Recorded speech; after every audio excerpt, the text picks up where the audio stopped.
Ladies and gentlemen, here we are at the White House, the big tent with all the POWs, and here's one of our great POWs from Illinois and California, Admiral Stockdale. Thank you, Mr. Hope. Welcome. I can't tell you how we feel about this. We've been looking forward to this great event for a long, long time. How do you feel about it? Well, of course, I am thrilled to be here as a guest of President and Mrs. Nixon, and I'm sure I speak for all of the prisoners of war in saying that this is probably one of the highlights of our lives. Good evening. I'm Tom Jarrell, ABC News White House correspondent. Washington is a city that revolves around controversy during office hours and elegant social events at night.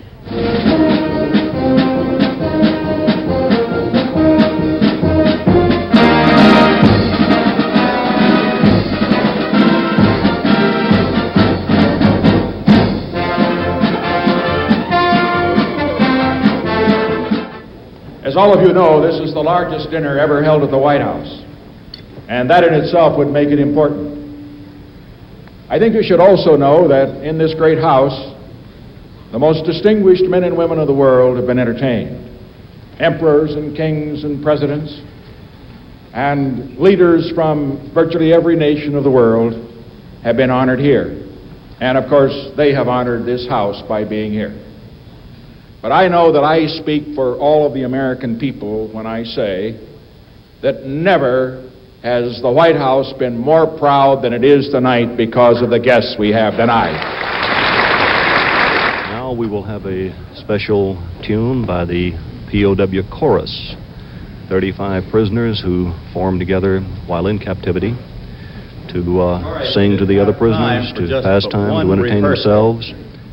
Oh God, to thee we raise this prayer and sing.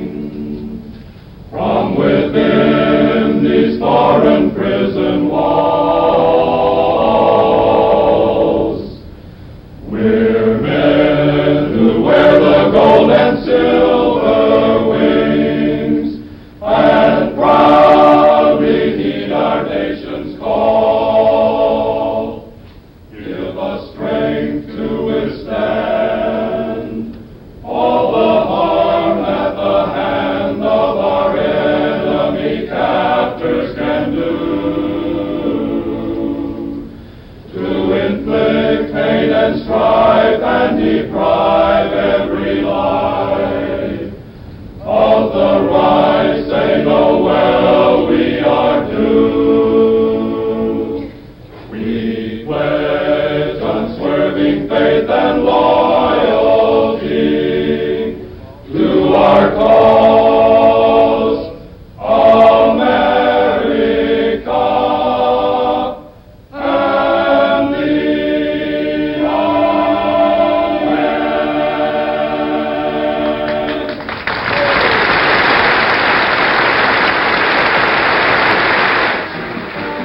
The flag that will be posted here in the main dining hall in a very conspicuous place in the center of the stage is a small handkerchief-sized American flag. This flag will be posted in the center arch of the stage. It was hand-woven by Colonel John Dermacy of Tacoma, Washington, while Colonel Dermacy was a POW in Vietnam. Of course, it was strictly forbidden, so the colonel had to work in private and in secret as much as he could. He made this flag, the small handkerchief-sized flag, by taking red strings from some of his long-handled underwear. He used some gold trim from a blanket to weave into the flag. He used some string from a Red Cross package that he received from home also to go into the small flag. And he used a small piece of scrap copper as the needle to sew this flag together. Of course, he could not fly it except at nighttime, because had his POW captives realized that the colonel had an American flag, he would have never gotten by with it and they would have collected it. He still had it when he was finally released.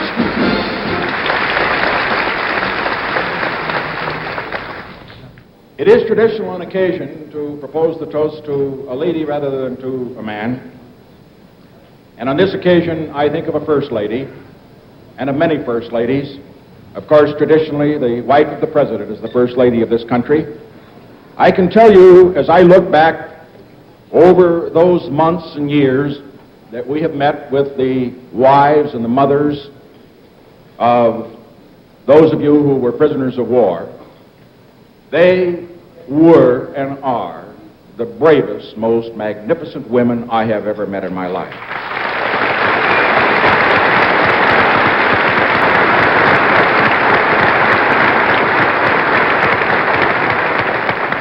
And now, if they will give me my official toasting glass, I will propose the toast. If all the gentlemen will please rise. Tonight, as President of the United States, I designate every one of the women here, the wives, the mothers, and others who are guests of our POWs as First Ladies. Gentlemen, to the First Ladies of America. The First Lady. Oh. Bob, you are recognized.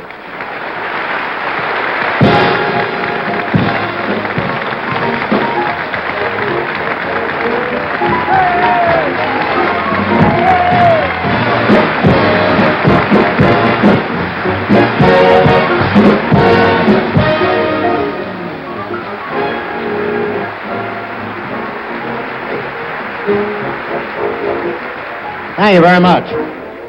Thank you very much, Mr. President, Mr. Nixon, Mr. Vice President, Ms. Agnew, dear people. Is this something? Gentlemen, Mr. John Wayne, right here. Mr. President, ladies and gentlemen, I guess I feel like all Americans tonight. We're sorry that about 40,000 of your comrades at arms can't be here. I've said it before, and I'll say it again. I think this is a great country. It's a lot better off with you fellas back here.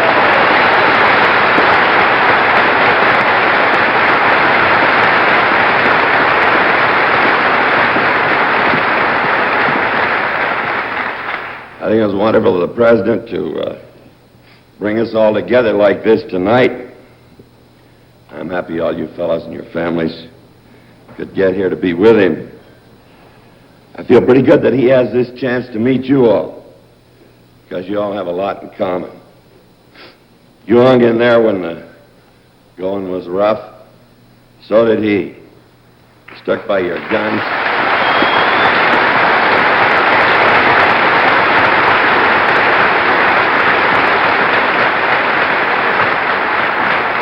You stuck by your guns, and so did he. You love this blessed country, and so does he, and so do all of us.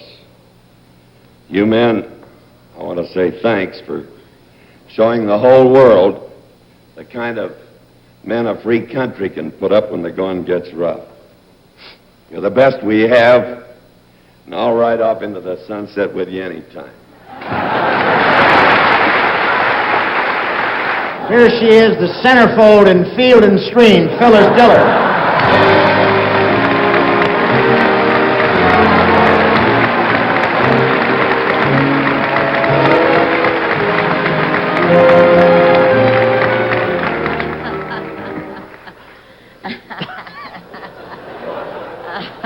Phyllis, I never know whether to address you as Miss or Ms.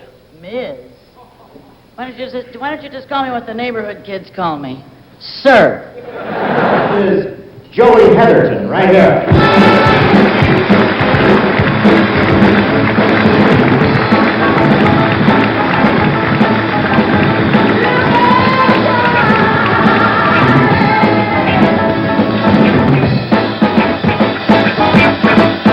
I'm very happy to introduce our next guest. This is a marvelous guy.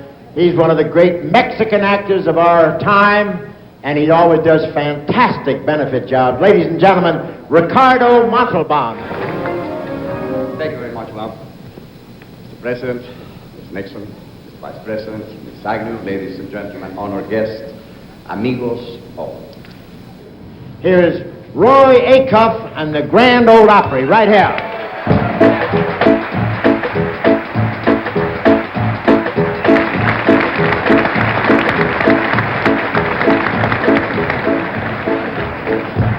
Assuming an actor who personifies the word star. He's the greatest, Jimmy Stewart, right here.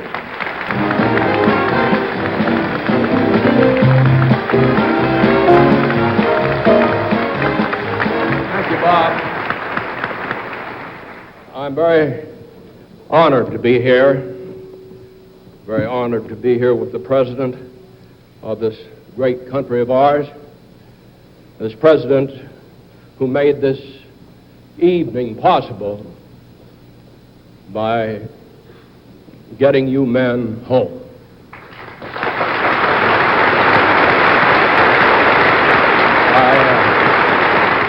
Ladies and gentlemen, my favorite show-off, Sammy Davis Jr., right here.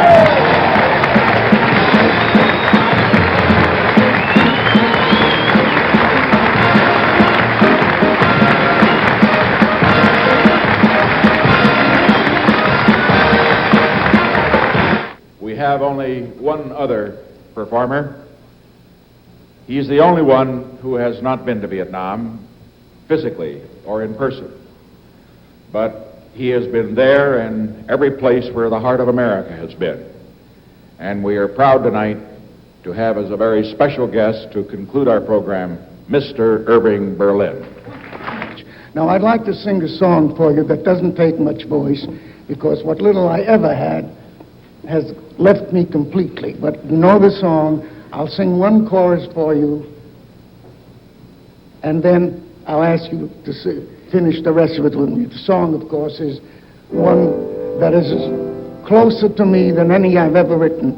I'm talking about God Bless America. God bless America, land that I love. Stand beside her and guide her through the night with a light from above. From the mountains to the prairies, to the oceans white with foam. God bless America, my home, sweet home. From the mountains to the ocean, wide with hope.